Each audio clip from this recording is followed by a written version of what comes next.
Hello family, कैसे हैं आप लोग। तो आज हम लोग करने वाले हैं सीरीज़ का नेक्स्ट डे 11 और देखते हैं गाइस कि डीएम आपके लिए क्या कहना चाहते हैं, क्या कंफ्यूजन आपकी दूर करना चाहते हैं। तो दो निकले हैं यहाँ पर।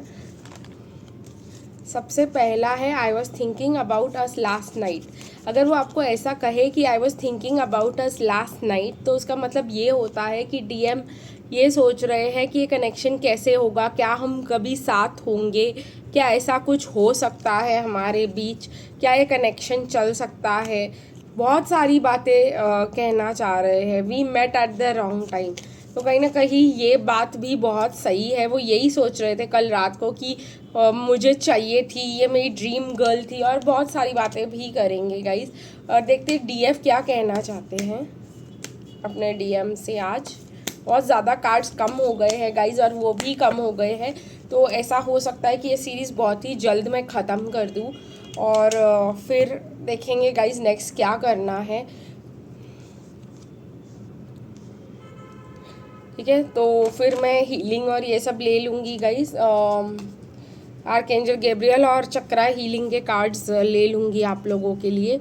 सबसे पहले मुझे ये बोल रहा है, अगर आपको डीएम ऐसा बोल रहे हैं we met at the wrong time, ये आ रहा है मुझे सबसे ज़्यादा। तो मतलब वो चाहते थे आपके साथ, लेकिन उनके कोई कमिटमेंट बीच में आ गए हैं और आप उन्होंने सब डिसीजंस अपने लाइफ में ले लिए थे, उसके बाद आप आए हो। इस वजह से ये नहीं है कि वो आपके साथ रहना ही नहीं चाहते, वो आपके साथ कनेक्शन ही नहीं चाहते हैं, लेकिन अभी कमिट करने के लिए वो रेडी नहीं है। और अब वो सोच रहे कि ये राइट टाइम है ही नहीं, मैंने सब कर दिया, मैं अपने आप को कहीं अटका के बैठा हूँ और अब ये आई है, तो अब मैं इसका क्या करूँगा, मैं कैसे करूँगा, यहाँ से मैं कैसे निकल पाऊँगा। ये सब एनजाइटी और स्ट्रेस उनको हो रहा है। वैसे इस जर्नी में कोई भी रॉन्ग टाइमिंग नहीं होती है, सब राइट टाइम पे ही होता है। वो thinking about us last night. तो कहीं ना कहीं डीएम गाइज ये बताना चाह रहे हैं कि कल रात को मैं सोच रहा था कि तुम्हें मना कैसे कर दूँ और ये वो, और मतलब वो ये भी सोच रहे थे कि ये कनेक्शन का कुछ हो पाएगा नहीं हो पाएगा, इस कनेक्शन का कोई फ्यूचर है नहीं है। बहुत ज़्यादा डिटेल्स में जाकर सोच रहे थे।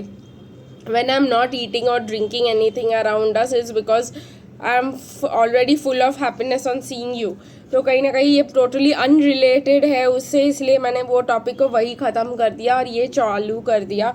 तो कहीं ना कहीं डीएफ कह रही है कि अगर डीएम के सामने, डीएम को कह रही है कि भाई अगर तुम्हारे सामने मैं कभी कुछ खाती पीती नहीं हूँ, या ज़्यादा ये इसलिए नहीं क्योंकि मैं फॉर्मल हो रही हूँ, ये इसीलिए क्योंकि मेरे को जगह ही नहीं है, तुमको देखकर मैं इतनी खुशी से भर गई हूँ और इतनी एनर्जी से भर गई हूँ कि मुझे खाने का दिल ही नहीं कर रहा। I love you, so you don't need to change your life for me.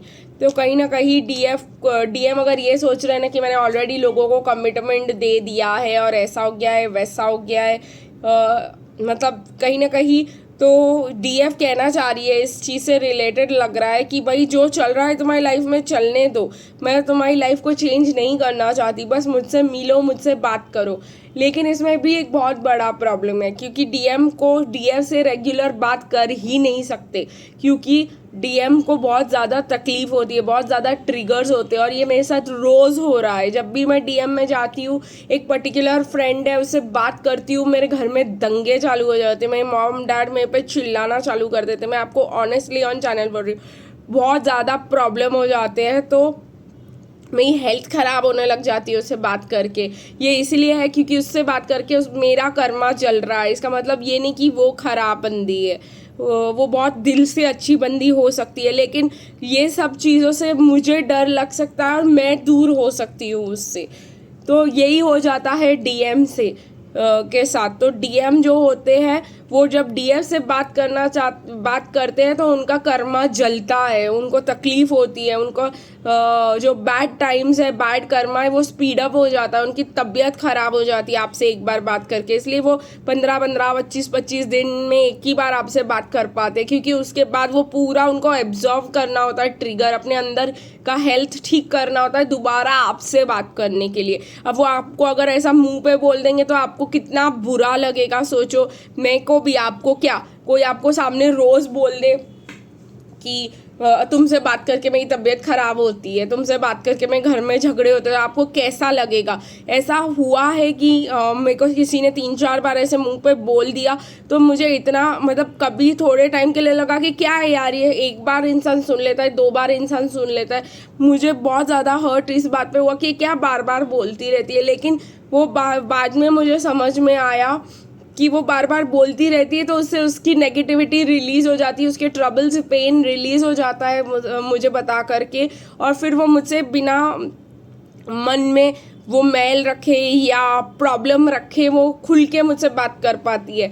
तो मैंने वो बात को जाने दिया, मैंने बोला ठीक है जाने दो, वो बेचारी बात करना चाह रही है लेकिन उसको ट्रिगर हो रहा है, उसको तकलीफ़ हो रही है, तो वो बता रही है हमको, तो वही चीज़ हो जाती है। लेकिन यही चीज़ अगर हमारी डीएम हमको बार बार बोलेंगे तो हमको खटकेगा, यही सोचकर कि ये मुझे छोड़कर चली जाएगी, तो उस वजह से वो नहीं बता पाते। एक बार तो ये भी हुआ था जो मुझे कल रियलाइज़ हुआ कि अगर मैं हर बार अपने डीएम को ओके गुड बाय बोल के जाने के लिए तैयार रहती थी। मेरे को आज तक ये बात कभी रियलाइज़ नहीं हुई, लेकिन कल जब इसने मेरी फ्रेंड ने मुझे ऐसा बोला कि तुमसे बात करके मेरे को तकलीफ़ होती कम से कम 4थी या 5वीं बार, तो मैंने बोला क्या यार, मैं इससे बात ही नहीं करूँगी, क्योंकि सारा टाइम तो उसको मेरे से बात करने से तकलीफ़ होती है, इससे अच्छा है मेरे से बात ही ना करे।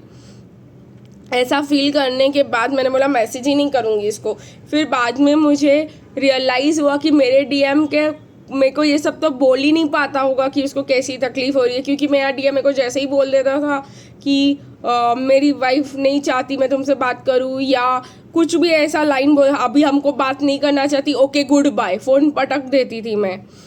ठीक है, तो गाइज़ ये था कि मैं मतलब ये इंटेंशनली नहीं करती थी मैं, बट मैं इतना हर्ट थी, इतना वुंडेड थी उस समय पर कि मेरे को ऐसा लगता था तेरे को जाना है तो जाना, बार बार क्यों फ़ोन कर रहा है मुझे। तो ये वाला एटीट्यूड हो जाता है जब आप डीएफ में इतना ज़्यादा हर्ट हो जाते हो कि बहुत सारे साल बीत गए, बहुत सारे लोग आपके लाइफ से नो ठीक है हम नहीं कर पाएंगे करके निकल चुके होते हैं।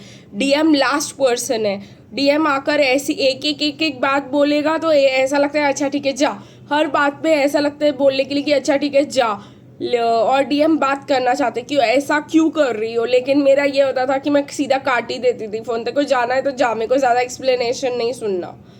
ठीक है, तो ये बात हो जाती है यहाँ पर। चलिए गाइस देखते हैं कि आर्कएंजल गैब्रियल का क्या निकल कर आता है, क्या हीलिंग बताना चाहते हैं इस पे आर्कएंजल गैब्रियल। न्यू प्रोजेक्ट, आप डिजर्विंग हो, ठीक है गाइज, आप लविंग हो, ठीक है, और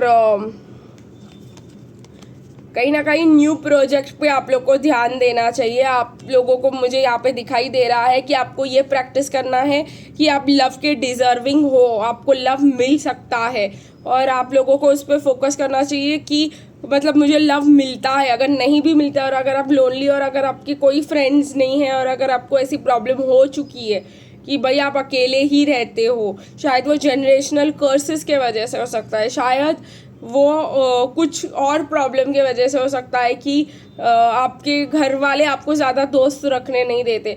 उस केस में आप लोगों को क्या करना है, आप लोगों को उस केस में ये करना है कि कोई मंत्र का अनुष्ठान कर लो या गणपति मंत्र का ही अनुष्ठान कर लो कि आपके डीएम आपके साथ के सारे ब्लॉकेजेस हट जाए। तो 21 डेज जो है आप लोग गणपति का मंत्र कर लो, ओम गण गणपते नमः 21 डेज कर लो एकदम, मतलब बिना रुके, एक दिन भी 108 बार। इससे भी आप लोग को फ़ायदा हो सकता है। थोड़ा बहुत आप लोग को यहाँ पर मेहनत करनी पड़ेगी, ठीक है गाइज, और आप लोग बहुत सुंदर हो, बहुत डिजर्विंग हो, ये प्रूव करने की ज़रूरत नहीं है, अपने आप को प्रूव करने की ज़रूरत है। तो आज के लिए बस इतना ही गाइज, फिर मिलेंगे कल, तब तक के लिए बाय बाय।